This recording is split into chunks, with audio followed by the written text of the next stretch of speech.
Human rights are rights that are essential to every human being. An example would be um, freedom from slavery. I think humans currently today they should be allowed to live freely, say what they feel, what they believe, and be treated respectfully and have their ideas and their views and everything that they stand for respected by others. I understand that women's rights are something extremely important for all human beings.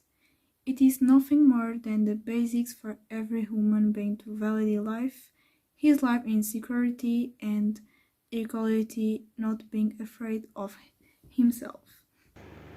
Human rights are the rights and the freedoms that everyone should have, regardless of race, gender, nationality, ethnicity, language, religion, or any other status. Well, obviously, the most important rights are those that secure livelihood, meaning the right to food, to shelter, to a decent, dignified life out of poverty, and the right to have sufficient medical assistance. These are the basic ones. 哪些人权对我来讲最重要呢？那我就觉得生命的自由、言论的自由、财产的自由。The most important human rights, I think, from a South African perspective at the moment, we've had so many things happen over the years.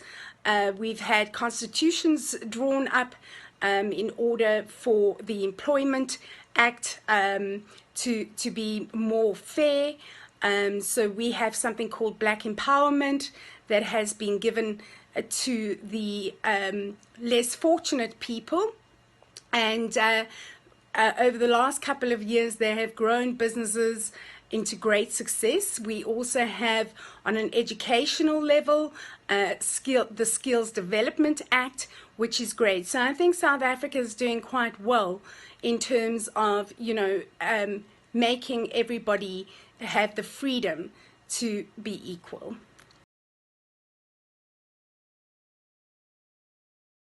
In my opinion, I think that in no country is it possible for human rights to be 100% respect, and of course it's not good. Well, Italy is a very advanced and rich country. It's a democratic country. However, everything is not perfect. There are still quite a lot of discriminations between men and women. There are discriminations between the north and the south of the country.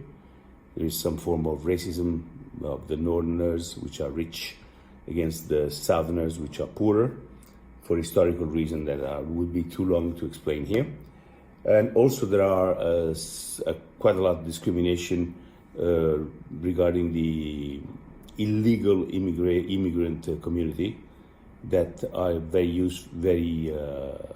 often put in conditions of slavery by some unscrupulous criminal organizations. Within South Africa at the moment is that women's rights are still difficult to come by. And the reason I say that is South Africa is a very diverse country. There's many religions, there's many cultures, etc. So from a woman's perspective, in those certain cultures, a woman is made to be lesser.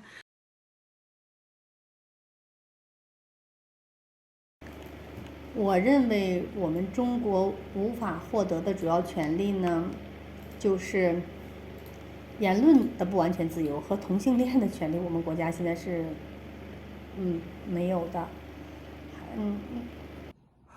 I don't know. Maybe because we're still such a religious community.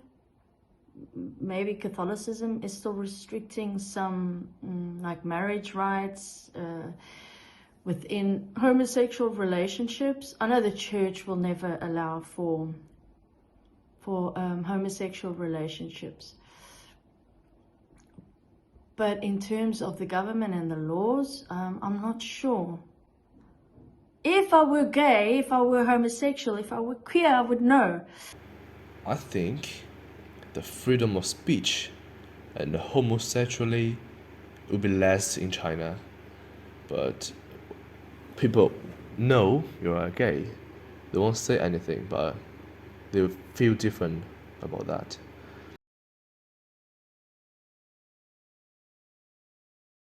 Some barriers that prevent people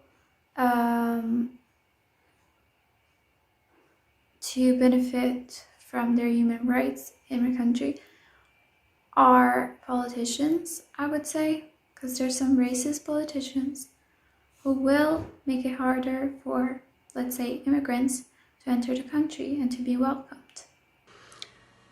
Like I said previously, so South Africa is very diverse, and of course we have many cultures, etc. So the barriers that we have is the lack of understanding between the various cultures and the various religions, etc. So, and this always comes down to educating one and making them understand that we are all human beings. We all have the right to believe, to have our beliefs, which I think is a very important thing. 哪些因素障碍了我们国家的人权？我觉得政治和社会文化稍微障碍了一点我们的人权。I think the barriers that prevent this is the fact that in society there are still people with closed minds, and they act like other closed people because of their sexuality, religion, and end up destroying laws. And the fact that those who have more immunological power can have access to a better quality of life, more respect, and have more rights than, for example, someone with less power, is easy to be disrespected.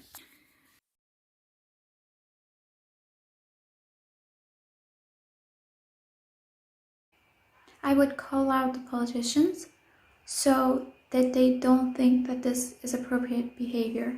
I think at school level, if there is a heavy emphasis on the biology and the sciences and evolution, then you can get you can sideline the creationist theories, which comes from religion and really has no place in the education. We are a society that thrives on the sciences. Everything we do is based on all the scientific insight that we've gained over the last, 1,000 years, mostly in the last 500 years. So medicine, infrastructure, it's all tested. I know it's not objective, and I know there is a certain level of subjectivity, and culture does play a part.